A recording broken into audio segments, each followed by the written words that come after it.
30 de abril de 1945, Berlín. A las 6:30 de la mañana el cielo está oscurecido por el humo de los bombardeos soviéticos que se intensifican a cada instante. En su búnker, 11 metros debajo de los jardines del Reichstag, Adolf Hitler se reúne con el general Wilhelm Mohnke para preguntarle cuánto tiempo podrán aguantar. Un día como máximo, es la contundente respuesta. Pocas horas más tarde, el Führer yace en su despacho con una herida mortal de pistola en la sien derecha. Junto a él, su esposa Eva Braun desprende el característico olor a almendras amargas, evidencia de la muerte por cianuro. Así terminaba la idea delirante de formar un imperio de 1000 años. Bajo el asedio de su capital, en manos de un ejército motivado por los fantasmas de 25 millones de compatriotas y un deseo de venganza que solo la guerra más cruenta pudo concebir. Pero ¿cómo fueron los últimos días de uno de los regímenes más despiadados que conoció la humanidad y que parecía ser invencible? Acompáñanos en este nuevo episodio de Historia Militar para revivir la Batalla de Berlín. ¿Estás listo? Entonces, prepárate para viajar en el tiempo. Durante los primeros días de febrero de 1945, Franklin Roosevelt, Winston Churchill y Joseph Stalin mantuvieron una serie de reuniones conocidas como la Conferencia de Yalta. Entre los acuerdos que sellarían el futuro de las naciones una vez terminado el conflicto, se destacó la división de Alemania en 4 zonas, una para cada aliado y otra para la Unión Soviética. El líder soviético quería que nadie supiera sus intenciones con respecto a Berlín. Le insinuó a Dwight Eisenhower, comandante supremo de los aliados, que tenía poco interés por la ciudad. Y aún más, persuadió a Roosevelt de que su propio general no la consideraba tácticamente valiosa. Eisenhower estaba obsesionado por llegar a Baviera antes de que los nazis pudieran reorganizarse en sus reductos montañosos, con el riesgo de extender la guerra. Pero ¿qué pensaba realmente Stalin? Estaba convencido de que controlar la capital alemana aseguraba el futuro dominio de Europa Central luego de la guerra. Además, ansiaba apropiarse de los laboratorios berlineses de investigación atómica y su uranio. Y existía el deseo de una compensación simbólica por los 25 millones de muertos de la Unión Soviética. La estrategia de Stalin dio resultado y se estableció que Berlín quedaría en la zona de ocupación soviética. La decisión fue tomada con recelo por Churchill, quien le escribió a Roosevelt una carta el 1 de abril que advertía: si conquistan Berlín, se creará una impresión demasiado exagerada que quedará como una contribución abrumadora y será la causa de graves problemas en el futuro. Asegurado el más ansiado trofeo de los últimos años del conflicto, Stalin tenía otro dilema. ¿Quién llevaría a cabo el ataque decisivo? ¿Sería el primer frente bielorruso comandado por Georgi Zhukov, aclamado salvador de Stalingrado? ¿O el honor sería para el frente ucraniano bajo el mando de Iván Konev? Lo cierto es que el dictador soviético dio una licencia táctica para crear una especie de competición entre los dos mariscales. Una artimaña que, como veremos, obtuvo sus beneficios. De esta manera, el Comintern desplegó un total de 2.300.000 soldados soviéticos, 80.000 polacos y un material de 6.250 tanques, 41.600 cañones y 7.500 aviones. Mientras tanto, en medio, una calma que antecedía a la tormenta. ¿De qué manera se preparaba la Wehrmacht? El 20 de marzo, Hitler había designado la defensa al general Gotthard Heinrichs, un hábil estratega que anticipó que el grueso de las tropas soviéticas atravesaría el río Oder, muy cerca de las colinas de la ciudad de Zielona. Ordenó inundar la planicie que mediaba entre ambos y desplazó a las unidades con mayor poder de fuego a las escarpaduras. La localidad de Zielona estaba defendida por jóvenes soldados de la 9ª División de Paracaidistas, quienes solo contaban con 2 semanas de entrenamiento en infantería, sin conocimientos de las tácticas de combate terrestre. La salvaje batalla final entre Alemania y Rusia comenzó en el margen oriental del río Oder, a 60 kilómetros de Berlín, exactamente a las 3 de la madrugada del 16 de abril de 1945. La artillería soviética comenzó una descarga ensordecedora de 9.000 cañones dispuestos rueda con rueda. A la luz del alba, la infantería soviética, acompañada de sus tanques, empezó a cruzar trabajosamente el Pantanal, permitiendo a los cañones alemanes colocados en la colina diezmar a las unidades blindadas. Por si fuera poco, el denso polvo del bombardeo dispersaba la luz de los reflectores soviéticos, que lejos de cegar a los alemanes, servía para delatar las formaciones del primer frente bielorruso. 2 días antes de este feroz enfrentamiento, Roosevelt falleció de un derrame cerebral. Ante este hecho inesperado, Stalin se convenció de que los aliados todavía querían llegar antes que él a Berlín. Molesto por los retrasos en Shiloh, aplicó su artimaña táctica y dio permiso a Konev para capturar la capital. Zhukov sintió la presión y siguió avanzando a costa de usar sus reservas y perder 30.000 hombres. Finalmente, en la noche del 18 de abril, el primer frente bielorruso alcanzó el último cinturón defensivo que Heinrich sí había levantado. Con el avance inexorable del Ejército Rojo, la Wehrmacht desplegó en las afueras de la capital un total de 766.750 soldados, 1.519 tanques, 9.303 cañones y 2.224 aviones. A las 10 de la mañana del 20 de abril, las sirenas y los silbidos largos y constantes que llovían de lo alto solo podían significar una cosa: el ataque preliminar por parte de 1.000 bombarderos aliados había comenzado. Al concluir, entre un 85 y un 90% del centro de la capital había sido destruido. Sin embargo, el alto mando nazi organizó un desfile para celebrar el 56º cumpleaños del Führer. Fue su última aparición pública y entregó medallas por la lucha en el este.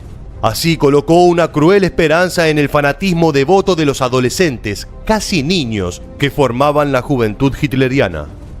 Al final de la jornada, otro bombardeo tomó a la ciudad por sorpresa, y es que la ausencia de los silbidos característicos solo podía significar una cosa: la artillería estaba lo suficientemente cerca. Hacia el 24 de abril, Berlín quedó completamente sitiada. Fue cruel la lucha en Berlín. Para formarse una idea, basta decir que los niños y abuelos de las milicias populares recibieron la orden de convertir a la ciudad en el Stalingrado alemán, que sería la tumba de los soviéticos, razón por la cual estaban armados con Panzerfaust, los bazucas conocidos como estucas de mano. El Ejército Rojo, por su parte, utilizó a quemarropa su obús V4 de 203 milímetros, apodado el Mazo de Stalin. Cada casa se convirtió en una fortaleza. Sin embargo, Alemania ya había perdido todos sus aliados y solo quedaba el apoyo de las Waffen-SS, un cuerpo de extranjeros fanáticos formado por daneses, suecos, noruegos, holandeses y franceses de Vichy. El fin parecía inevitable. El asalto del 29 de abril para tomar el Reichstag fracasó.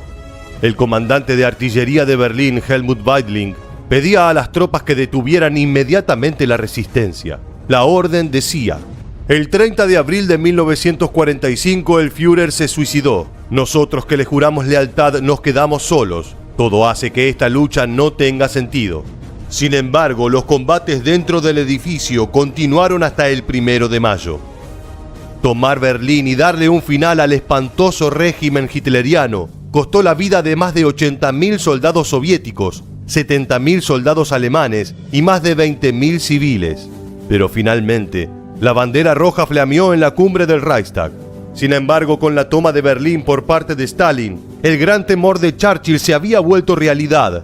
Los acuerdos de Yalta se habían concretado y comenzaba la Guerra Fría. Si te gustó la historia de la batalla de Berlín, te invitamos a compartir tus opiniones. ¿Piensas que la estrategia aliada fue la correcta? ¿Hubiese podido ocupar Berlín o de cualquier manera habría necesitado la ayuda del Ejército Rojo? Muchas gracias por acompañarnos y hasta el próximo video.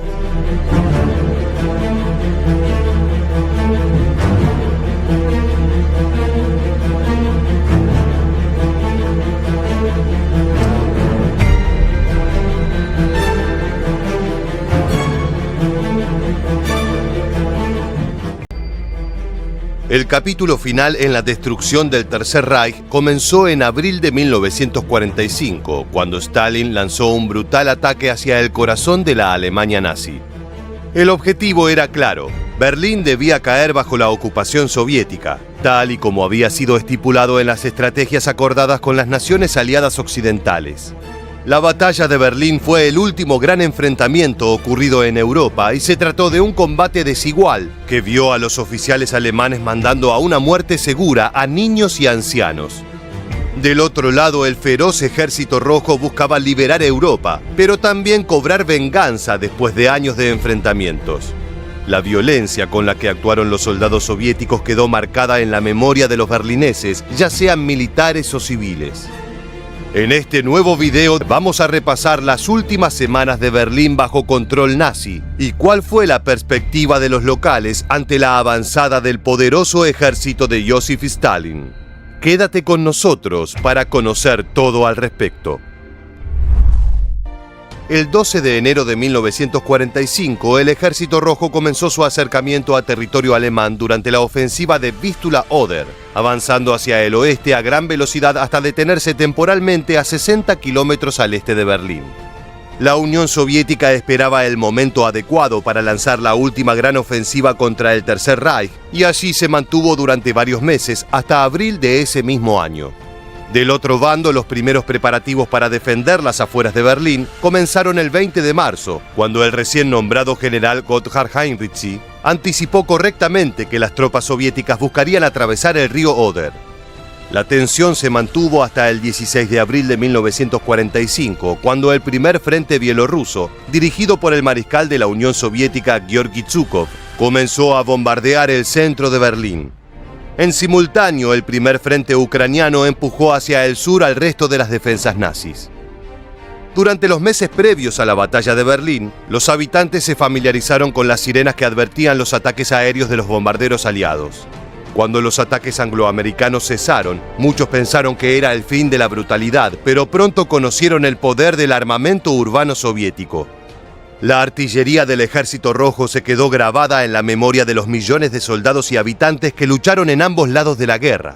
Irónicamente, para algunas personas, la presencia soviética era preferible a los bombardeos norteamericanos.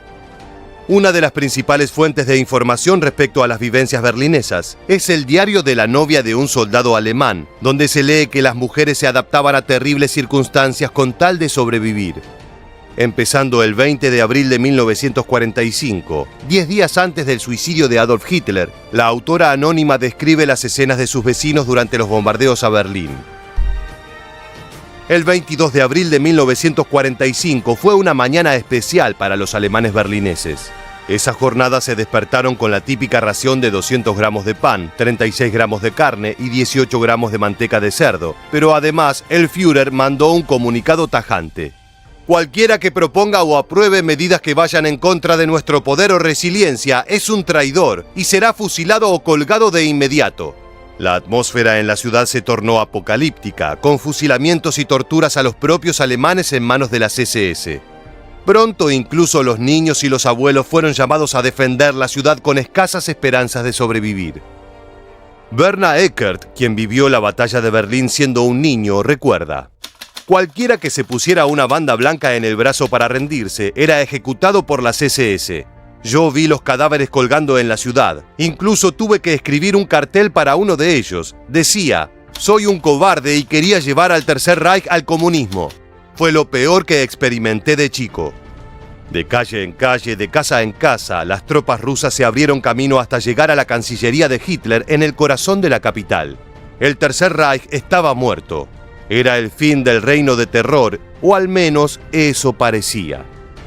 Las mujeres intentamos vernos lo menos atractivas posible antes de que llegaran los soviéticos. Nos golpeábamos la cara, nos cubrimos de polvo y carbón. Nos acurrucamos de a montones y temblábamos para aparentar enfermedad. Nos atemorizaba ver a los soldados del Ejército Rojo, recuerda Dorothea von Schwanenflügel, una madre de 29 años que vivía en Berlín junto a su hija.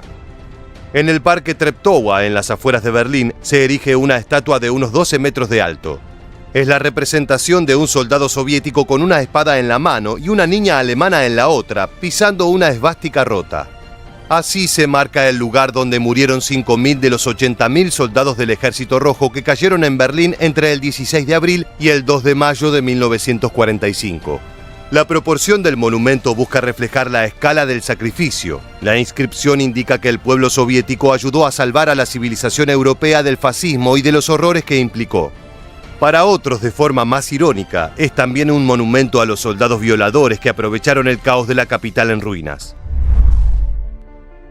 Existen registros de innumerables casos de violaciones cometidas por tropas del Ejército Rojo en la capital alemana, como si la vejación fuese parte de la venganza prometida al infame Tercer Reich. Los medios rusos suelen calificar esas afirmaciones como mitos del Occidente que buscan descalificar el enorme sacrificio soviético durante la Segunda Guerra Mundial. Pero lo cierto es que esos crímenes también quedaron registrados en diarios de varios jóvenes soldados soviéticos. Una de las fuentes más citadas es el diario del joven teniente ucraniano Vladimir Gelfand, quien describe con brutal franqueza sus vivencias en los frentes europeos. En febrero de 1945, Gelfand estaba destacado cerca de la represa del río Oder, donde el ejército se preparaba para el golpe final sobre Berlín. Ahí cuenta cómo sus camaradas rodearon y aniquilaron batallones de mujeres alemanas combatientes. Las gatas alemanas que capturamos decían que estaban vengando a sus maridos muertos, escribe el teniente. Debemos destruirlas sin misericordia. Nuestros soldados sugieren apuñalarlas en sus genitales, pero yo solo las ejecutaría. Uno de los pasajes más impactantes en el diario de Gelfand fue escrito el 25 de abril, cuando las tropas soviéticas ya se encontraban en Berlín. El teniente cuenta que estaba paseando en bicicleta por el río Spree, cuando se topó con un grupo de mujeres alemanas que cargaban maletas y bultos. Con su precario alemán preguntó a dónde iban. Una de las mujeres le confesó que no menos de 20 hombres rusos la habían atacado la noche anterior, turnándose para abusar de ella. Para ese entonces, los abusos y violaciones cometidas por los soldados alemanes en la Unión Soviética durante los últimos 4 años ya eran ampliamente conocidos. Y el propio Gelfand había visto sus consecuencias de primera mano mientras se abrían paso hacia Alemania. El 30 de abril, Adolf Hitler se suicidó junto a muchos de sus altos cargos y seguidores incondicionales, poniendo punto final al Tercer Reich y a una de las etapas más oscuras en la historia de la humanidad. La Unión Soviética quería tomar Berlín el 1 de mayo para hacer coincidir su caída con el Día de los Trabajadores, pero finalmente la rendición ocurrió al día siguiente. Algunos combates callejeros continuaron al noroeste y al sudeste, hasta la rendición incondicional de la Alemania nazi ocurrida el 8 de mayo de 1945. Luego de esta experiencia, numerosas poblaciones alemanas marcharon hacia el oeste para entregarse a los aliados occidentales, en lugar de ser capturados por los soviéticos. Así llegamos al final de este video. Recuerda suscribirte y activar las notificaciones para mantenerte al tanto de todas nuestras novedades. Por el momento nos despedimos, hasta la próxima entrega.